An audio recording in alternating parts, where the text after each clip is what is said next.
Deuteronomio capítulo 2, versículo 7. Vamos a compartir esta enseñanza maravillosa. Siempre la palabra de Dios tiene muchas verdades para entregarnos, para mostrarnos. Vamos a hablar un poco de lo que Dios habla en su palabra respecto a vivir en la zona de la bendición. Deuteronomio 2:7 dice: Pues el Señor tu Dios te ha bendecido en toda obra de tus manos. Él sabe que andas por este gran desierto.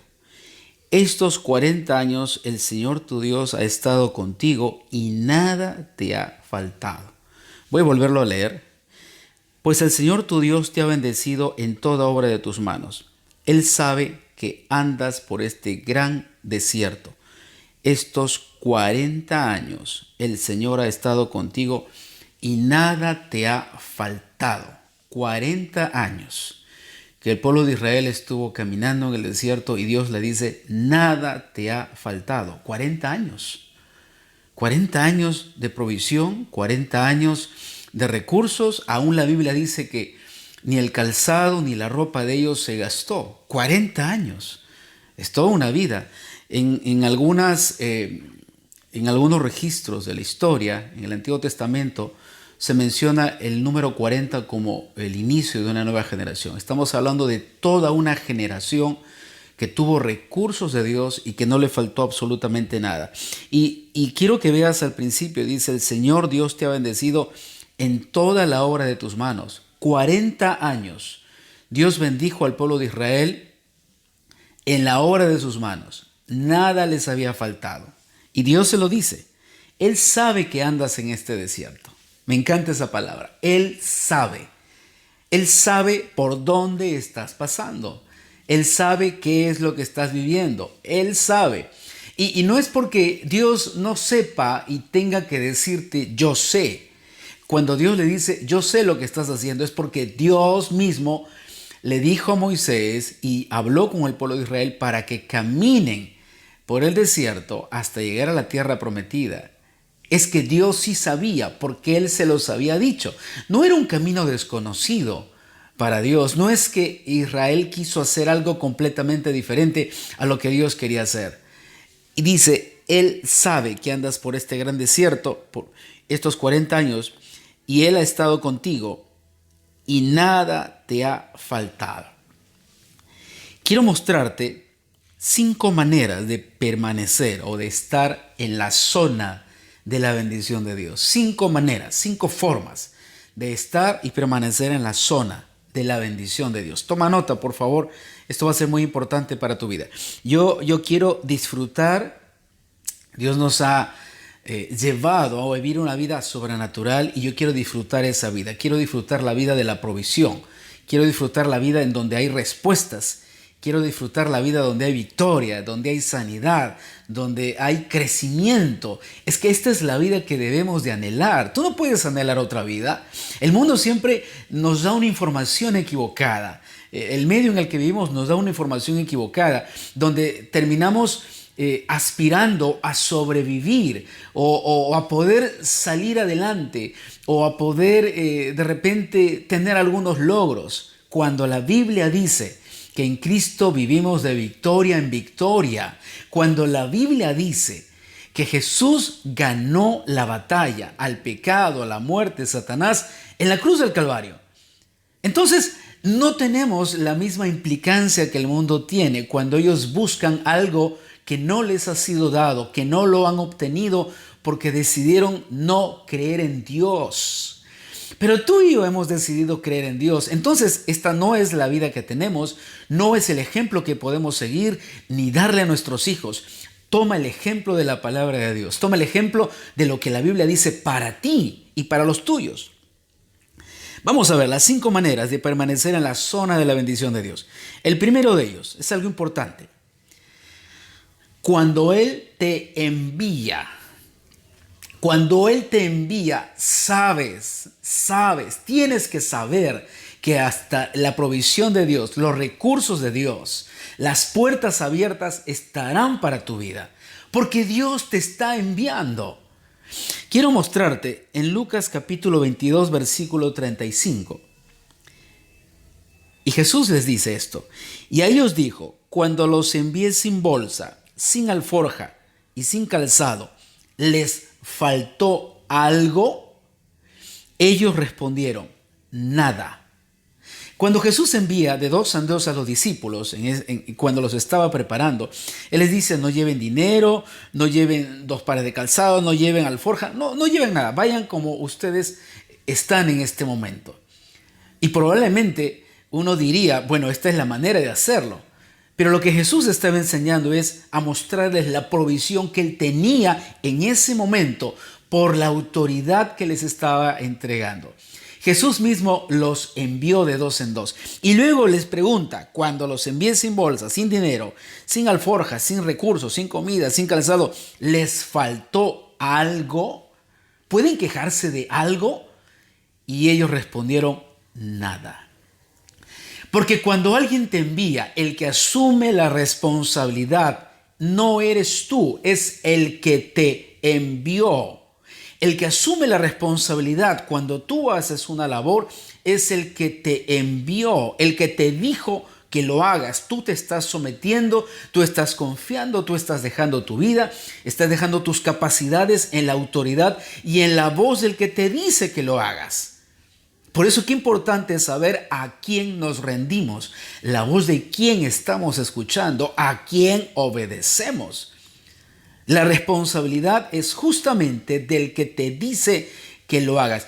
Y en el mundo de hoy, el tiempo de hoy, es lo que menos vemos. Todos tratan de escudarse y de evadir las responsabilidades, aun cuando te dicen que hagas algo, pero ellos te piden, muy bien, necesitas asumir tú las responsabilidades. Pero tú les preguntarías, pero si tú me estás pidiendo que lo hagas, tú deberías asumir la responsabilidad. Yo no.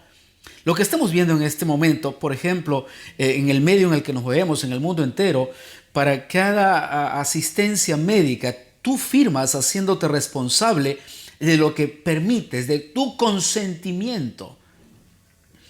Pero si te están pidiendo que lo hagas, ¿por qué tendrías tú que asumir la responsabilidad cuando otros te dicen que lo hagas? Es bien fácil pedir que tú hagas algo y que tú te hagas responsable. Yo no puedo pedirte que hagas algo si yo no asumo esa responsabilidad. Porque la autoridad y la orden significa yo te voy a cubrir, yo voy a estar contigo, yo voy a suplir si te falta algo. Es que es la manera correcta de vivir bajo la autoridad. Es que la autoridad es la que te cubre. La Biblia dice, el que habita al abrigo del Altísimo morará bajo la sombra del Omnipotente. ¿Quién se hace responsable de cuidarte cuando tú decides estar bajo el cuidado de Dios? Dios mismo. ¿Quién se hace responsable de las palabras que tú y yo tenemos que obedecer cuando Dios te dice que lo hagas? Dios mismo. Por eso es que Dios es fiel a su palabra. Lo primero que tienes que ver es que cuando Él te envía, Él asume la responsabilidad. Y Jesús dice, ¿te faltó algo? Y la respuesta de ellos es, no nos faltó nada. Entonces podríamos evaluar cuántas de las cosas que hacemos el día de hoy son cosas, acciones, destino, futuro, decisiones y elecciones que Dios nos dijo que hagamos. ¿Quién se hace responsable de esas elecciones? ¿Quién? Tú, yo. Si luego que tenemos estas elecciones equivocadas, vamos inmediatamente a la presencia de Dios y le decimos, Señor, ¿por qué me pasó esto? ¿Por qué permitiste que viva de esta manera? ¿O por qué sucedió esta situación? Y Dios, si tú y yo escuchásemos la voz de Dios, Dios nos diría, pero yo no tengo nada que ver, hijo. El que tomó la elección fuiste tú. Yo no te envié, yo no te dije que lo hagas. Yo no estuve allí. Caminaste solo, fuiste solo y esperas que yo asuma la responsabilidad de tus propias acciones. El mundo en su escasez pide que Dios asuma la responsabilidad de sus propias acciones. Terminamos intoxicando a los peces, el mar, la tierra, y cuando vienen enfermedades y cuando vienen problemas físicos por la ingesta tal vez de alguna bacteria o algún químico producto de la eliminación de bacterias, de animales que destrozan, reclamamos a Dios y le decimos, Señor, ¿por qué nos hiciste eso? ¿Por qué permitiste esto? Perdón que me quede un poco en este primer punto, pero quiero que lo entiendan, quiero entenderlo con ustedes también, porque Dios me está dando algunas palabras que quiero compartir. Cuando Dios envía a Jonás a Nínive, Nínive iba a ser destruida. La maldad de ellos, sus acciones, habían permitido que el juicio se desate sobre ellos. Recuerda, no es que Dios está castigando. Satanás siempre va a llevar tu vida a que desates juicios. La Biblia dice la paga del pecado es la muerte. Y no estamos hablando solamente de una muerte después de esta vida. Estamos hablando de muerte en tus acciones, muerte en todo lo que haces. El pecado trae como consecuencias enfermedades, muerte, destrucción, pobreza. Esto es lo que Satanás trajo a este mundo. Cuando el hombre cae bajo el gobierno de este ser, lo único que tú vas a empezar a ver es pobreza, es caos, es destrucción. Dios mismo le dice a Adán, espinas y cardos te va a producir la tierra. Y es lo que vemos. Si no cuidas la tierra, no labras la tierra, hay espinos, hay cardos, hay mala hierba que crece. El punto es, Nínive iba a ser destruida y Dios envía a Jonás. Si Dios hubiese querido destruir a Nínive, Dios desea destruir a Nínive, ¿por qué tendría que enviar una persona a rescatar a Nínive? ¿No te parece esto un poco extraño? Dios amaba a Nínive, a todo este pueblo, aun cuando eran malos. Y Dios quería salvarlo. Por eso la palabra dice, Dios no quiere que nadie perezca, sino que todos procedan al arrepentimiento. Dios envía a Jonás. Sabemos, él desobedece, estuvo en el vientre de un pez 3 días, pero luego sale y se dirige a Nínive. Les dice a todos los que vivían en Nínive, a las autoridades, al rey, Nínive va a ser destruida. ¿Qué hace el pueblo? Deberías leer la historia. Todos, desde el menor hasta el mayor, ayunan, piden perdón a Dios, se visten de cilicio y reconocen su culpa. Se arrepienten. Era más fácil decirle, ¿por qué nos vas a destruir? ¿Por qué va a venir el juicio? Tú tienes la culpa. Mira qué Dios tan malo tenemos. Pero ellos hicieron algo que tú y yo a veces olvidamos hacer y nos cuesta hacer. Reconocer que es nuestra responsabilidad. Reconocer que fuimos nosotros. Nínive se arrepiente y Dios pone su gracia, su protección y no es destruida. Cuando Él te envía, puedes estar completamente seguro que no te faltará nada. Qué importante es por eso estar en la voluntad de Dios. ¿Qué significa? Hacer lo que Dios me dijo que tengo que hacer para que no me falte nada. La segunda manera de estar en la zona de la bendición, de la protección, de la provisión de Dios. Cuando buscas y confías en Dios. Cuando buscas y confías en Dios. Cuando buscas a Dios y confías en Dios. Quiero ir contigo a Salmo capítulo 34, al versículo 10. Dice, los leoncillos necesitan y tienen hambre, pero los que buscan al Señor no tendrán falta de ningún bien. Los que buscan al Señor no tendrán falta de ningún bien. Es que aquí hay algo importante. Tú nunca vas a buscar a una persona que te resuelva un problema si tú no confías en la capacidad de esta persona para resolver problemas. Cuando tú y yo tenemos problemas y buscamos la ayuda de alguien, pensamos, a ver, ¿puedo ir a fulano de tal? Y tú mismo te respondes y dices, no, él tiene peores problemas que yo. Y luego piensas en otra persona y dices, la otra persona, este amigo, este familiar. Y luego dices, no, pero él no sabe dar consejo, él no puede ayudarme. Cada vez que le he pedido siempre han fallado sus consejos. Y siempre buscas quién podría responderte. Pero tú no buscas a cualquiera. Tú buscas a la persona en quien tú depositas tu confianza. Cuando buscas a Dios y confías en Dios, dice la Biblia que no tendrás falta de ningún bien. Es que tú y yo no buscaremos a Dios hasta que no confiemos en Él. ¿Cuál es tu primera reacción cuando tienes un problema, ¿qué es lo primero que haces? ¿A dónde acudes? ¿Cuál es tu fuente de respuesta? Confianza significa yo espero en ti. Yo sé que tú siempre estarás allí.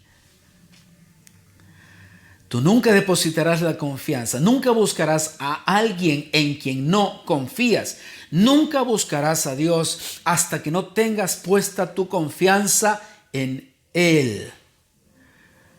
¿Y cómo puedo confiar en Dios? Pruébalo entonces.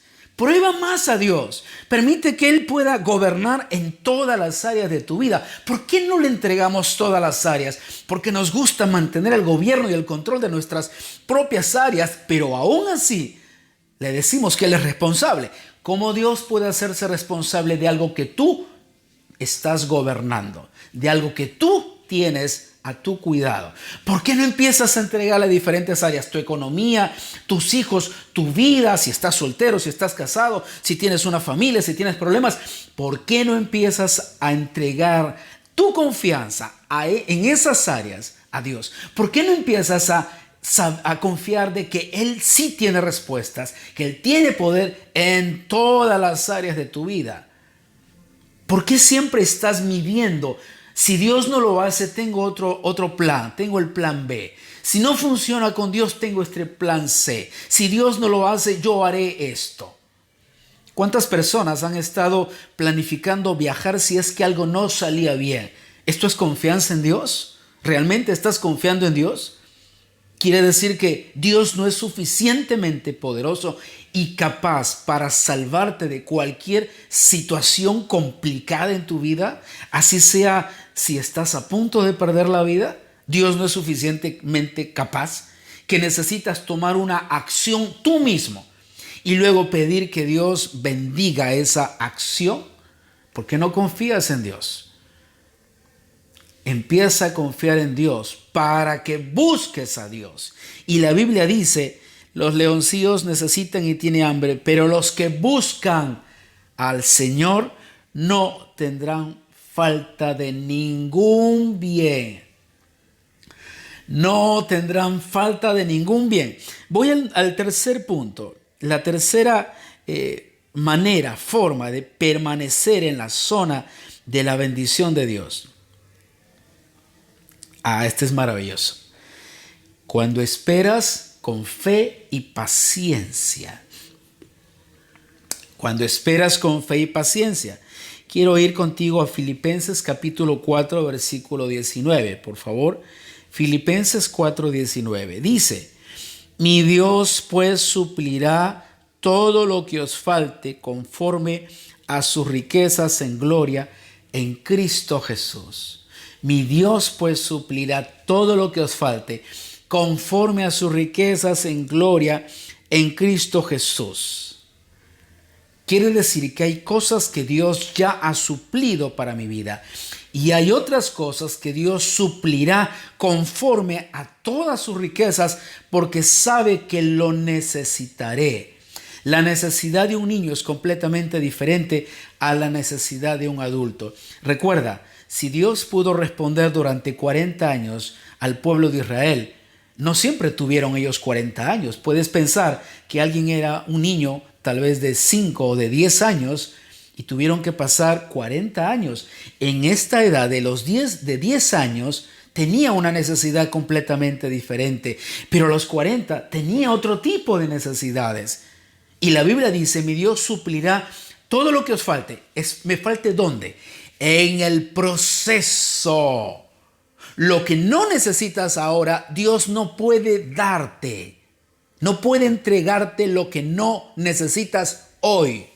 El niño de 10 años no podía tener lo que Dios tenía para suplir para este niño cuando él tenía de repente 50 años. Pasaron 40, él tiene 10.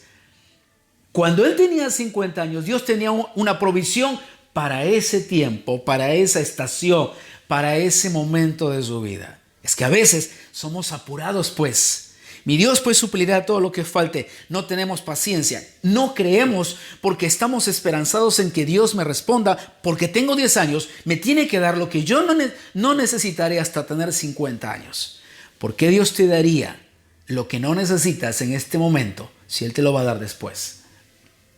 ¿Por qué lo quieres ahora? Dios no puede entregarte lo que no necesita tu vida en este momento. Hay muchas cosas que Dios va a suplir durante el proceso de tu caminar, pero esto es fe. Es que no caminas si no tienes fe. Mas la senda del justo es como la luz de la aurora que va en aumento hasta que el día es perfecto. No caminamos si no tenemos fe. ¿Por qué irías a un lugar si no sabes lo que te espera en ese lugar? No lo sabes. Solo leemos un libro, leemos el testimonio y decidimos creer en lo que dice ese libro, la Biblia, y decidimos creer en el testimonio de Jesús, en los apóstoles. Pero tú y yo no hemos estado allí. No sabemos si hay un cielo, si hay un infierno. No sabemos qué pasa después de esta muerte. Pero decidimos creer. Por esto caminamos hacia una meta. Esto se llama fe. La senda del justo es como la luz de la aurora hasta que el día es perfecto. No funciona si no tienes fe. Porque nunca caminarás hacia un lugar que no crees que existe y que piensas que no es real. Porque no sabes lo que te espera.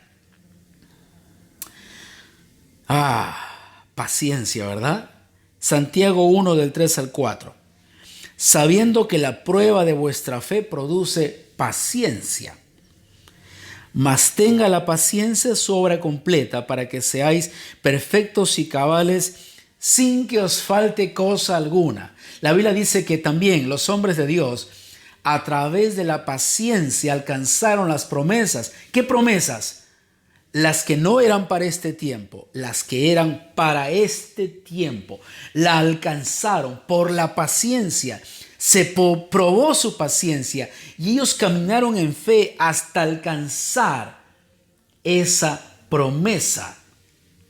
Es que hay promesas para cada estación de nuestra vida. Promesas y situaciones y recursos y provisión que necesitamos para las diferentes estaciones de nuestra vida.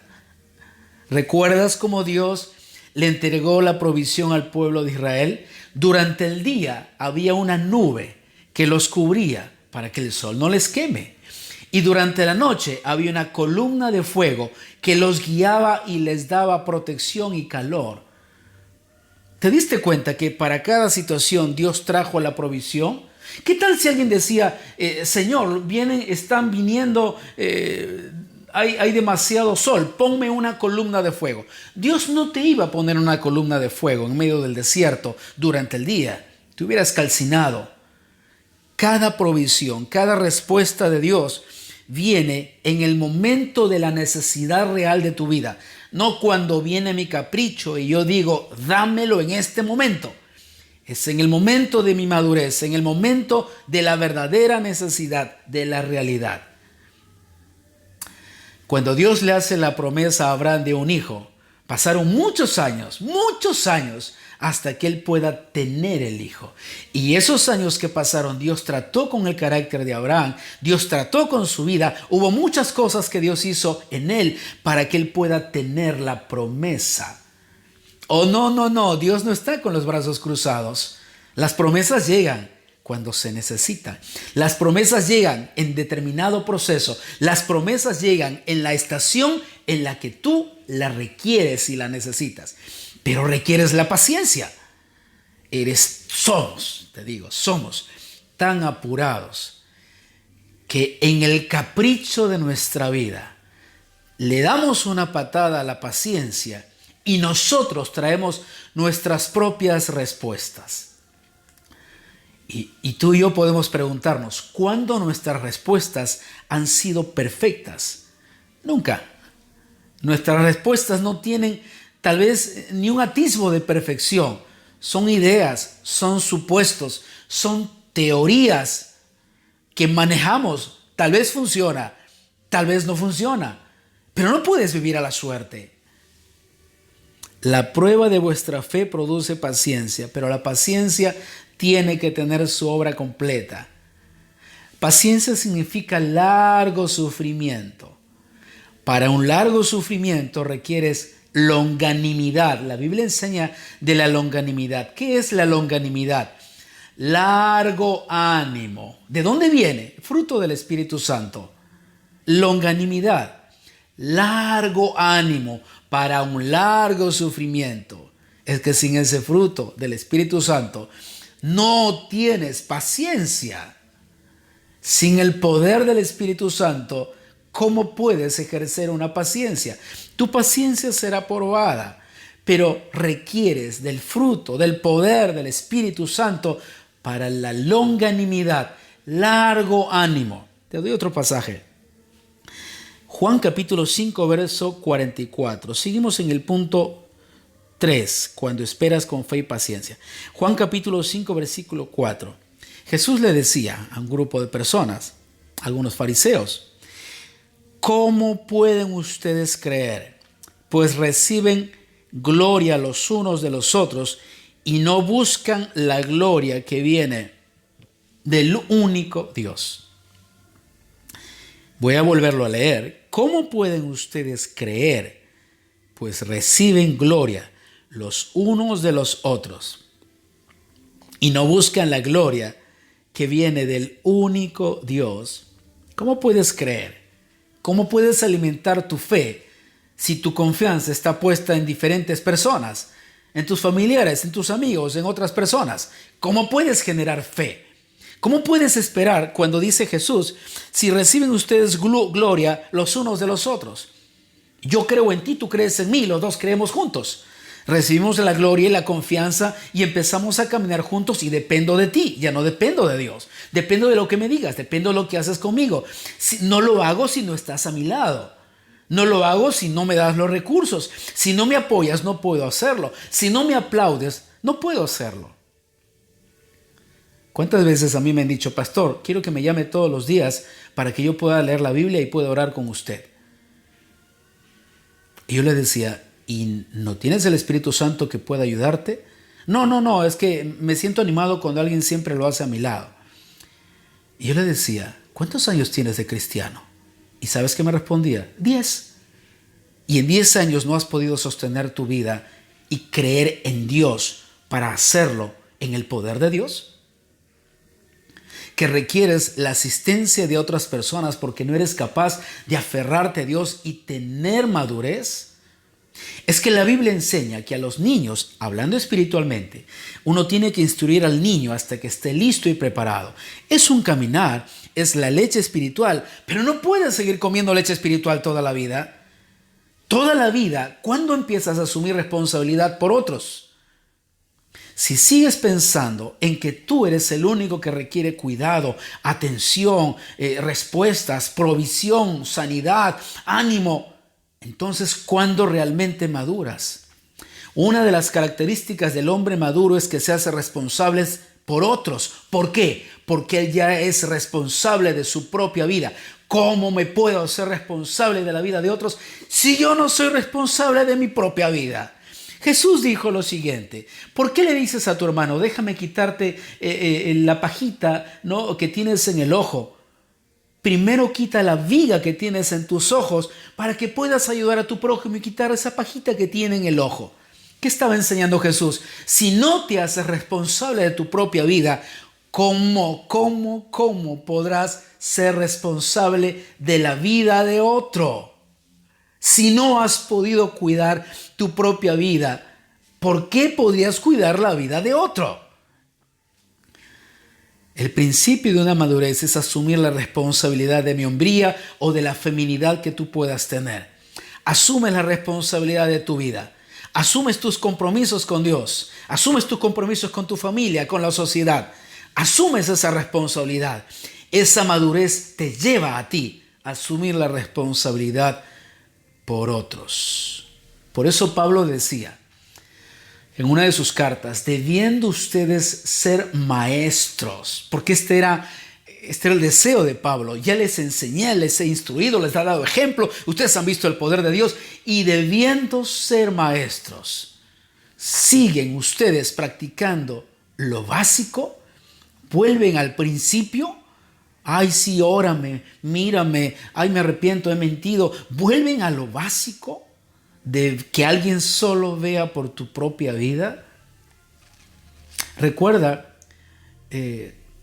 la madurez es el crecimiento orgánico y saludable de un creyente incluso en la vida natural, lo orgánico y saludable en un niño es que pueda crecer y no solo alcanzar cronológicamente su edad, sino en su fortaleza, en su estatura, en su forma de hablar, en su criterio. Es un crecimiento total.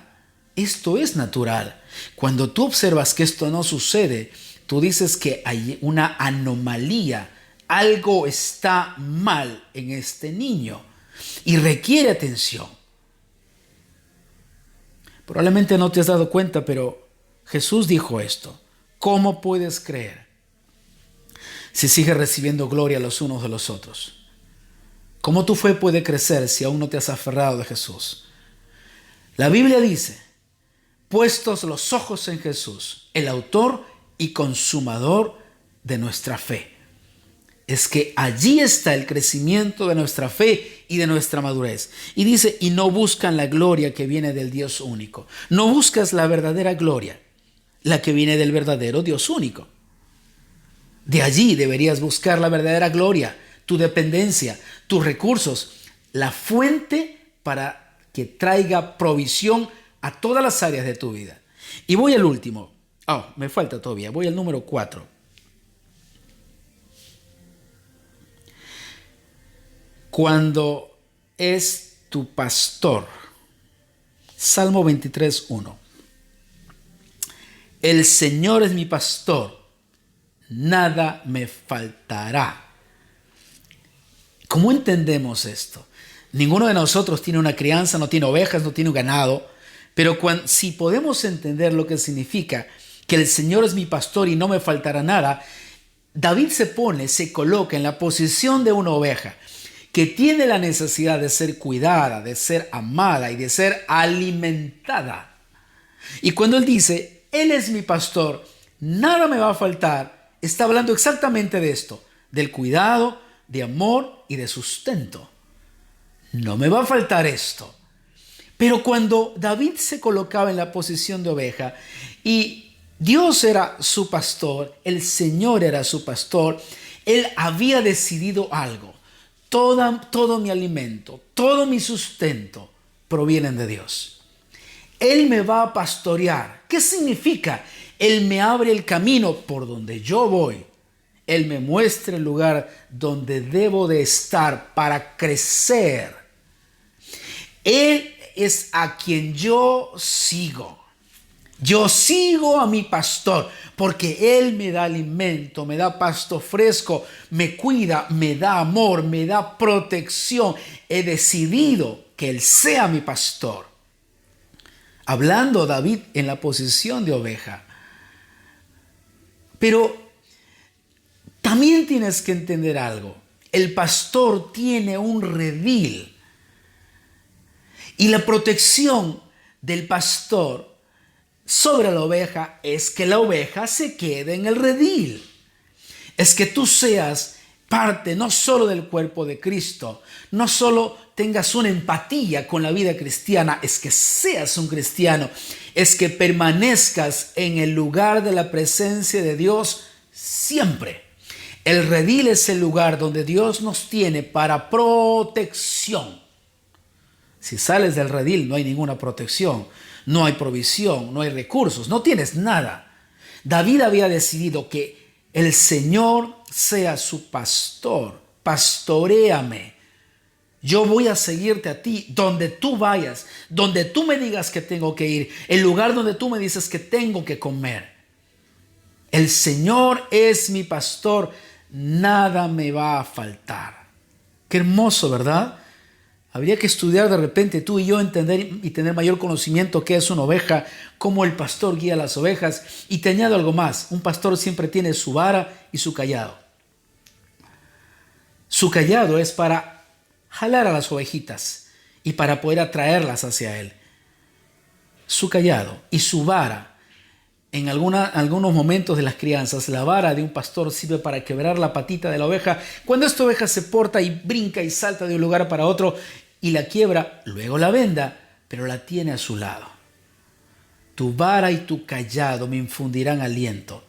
Todos queremos solamente el callado. Atráenos a ti. Sí, pero cuando Dios quiere tratar tu vida, ¿Permaneces en el mismo lugar? ¿Realmente permaneces en el mismo lugar? ¿O entra una rebelión a tu vida y dices, ya no quiero nada de Dios porque Dios no ha hecho lo que yo quiero? ¿Y por qué Dios tendría que hacer lo que tú quieres? Dios es fiel a su palabra. Dios no es fiel ni a ti ni a mí. Dios es fiel a su palabra.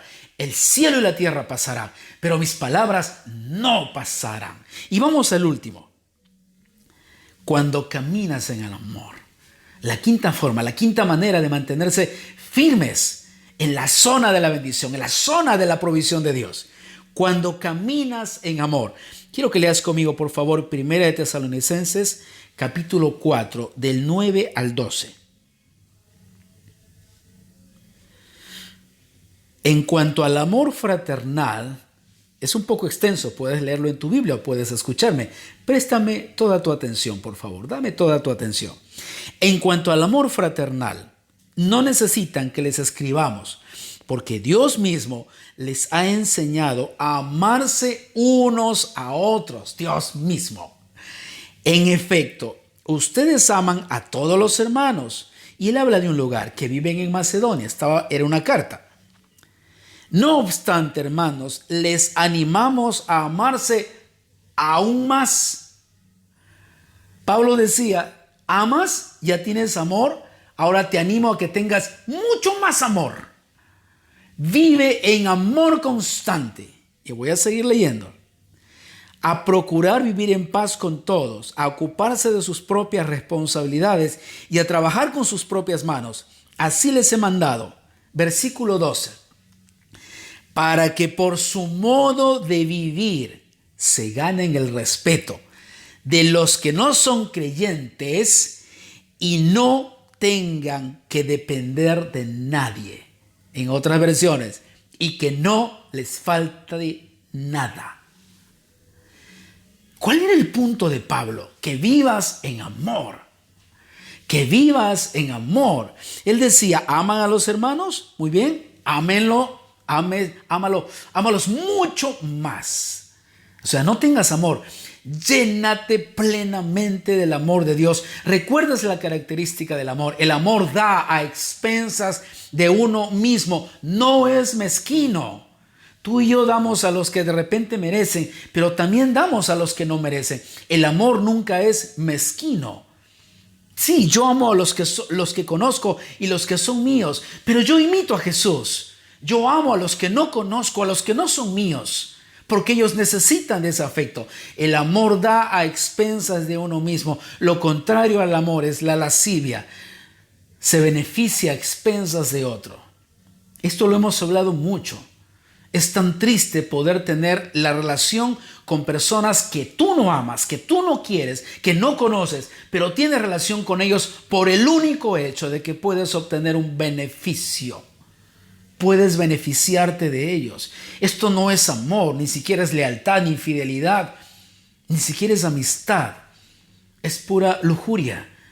Es el deseo del beneficio a expensas de otro. La Biblia dice que ames. Y el amor no es dar 1 kilo de arroz al que lo necesita. Tampoco el amor es dar una botella de agua. Si realmente amas a las personas, tú necesitas entender algo. La vida que tenemos en esta tierra es muy corta. Es muy corta. A lo mucho tú y yo viviremos 100 años. Los mejores tiempos tal vez sean 120. Pero es muy corta. Si realmente amas a una persona, háblales de la eternidad, lleva sus vidas hacia la eternidad, enséñales el camino, conéctalos con Jesús, revela a Jesús a sus vidas. Que tu vida sea la expresión del poder y del amor de Dios a ellos. Abunda más en amor. Si hablabas a una persona de Cristo, ahora hazlo con 2. Si orabas por una persona a quien no conoces, ahora ora por 2. Hazlo mucho más grande. Jesús mismo dijo, si alguien te obliga a caminar 1 milla con él, tú ve 2. Camina 2 millas con él. Al que pida tu abrigo, también dale tu capa. También dice la Biblia que somos más bienaventurados en dar que recibir. Es que el que está lleno del amor de Dios siempre está dando. Das palabras, das consejo, das sabiduría, das amistad, das recursos. Tienes mucho para entregar porque eres rico y no te falta nada. El amor nos enriquece.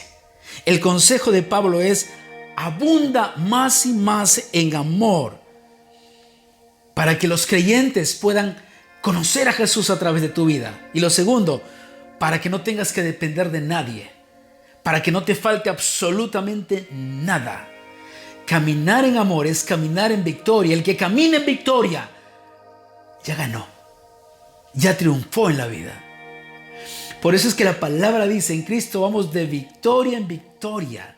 Pablo decía: si vivimos, para el Señor vivimos, y si morimos, para el Señor morimos. Sea que vivamos o que muramos, somos del Señor. Eso es victoria. El que camina en el amor vive en victoria, no vive en escasez. El amor da. ¿Por qué el amor da? Porque el amor tiene abundancia. La falta de amor es la escasez. El que es escaso y no vive en amor, nunca da.